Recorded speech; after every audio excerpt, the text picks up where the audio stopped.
আসসালামু আলাইকুম pro cricket fans. দর্শক, টি-টোয়েন্টি বিশ্বকাপের ম্যাচে মুখোমুখি হয়েছিল ভারত এবং আয়ারল্যান্ড গতকালকে, এবং সেখানে কিন্তু প্রথমে বোলিং করতে নেমেছিল ভারত, এবং বোলিং করতে নেমে কিন্তু দুর্দান্ত বোলিং করেছে।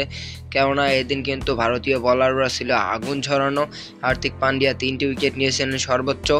তো আয়ারল্যান্ডের ব্যাটাররা যেন ইন্ডিয়ার বোলারদের সামনে যেন দাঁড়াতেই পারছিল না। শেষ পর্যন্ত কিন্তু তারা 96 রানের বেশি করতে পারেনি, আর 97 রানে একটা টার্গেট পায় ইন্ডিয়া। সেখানে 97 রানে টার্গেটে ব্যাট করতে নেমেছিল রোহিত শর্মা এবং বিরাট কোহলি। সবাই অবাক হয়ে গিয়েছিল, টি-টোয়েন্টি বিশ্বকাপের মতো একটা মঞ্চে বিরাট কোহলি ওপেনিং করতে নামছেন।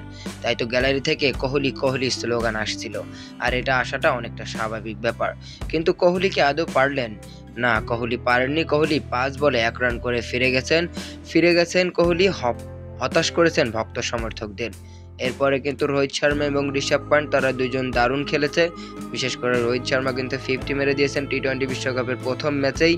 তারপর রোহিত শর্মা রিটায়ার হার্ট হয়ে ফিরে গেছেন, এবং তখন কিন্তু ম্যাচ শেষের দিকেই হয়ে গিয়েছে, এবং শেষ পর্যন্ত কিন্তু ইন্ডিয়া 8 উইকেটের একটা দারুণ জয় পেয়েছে।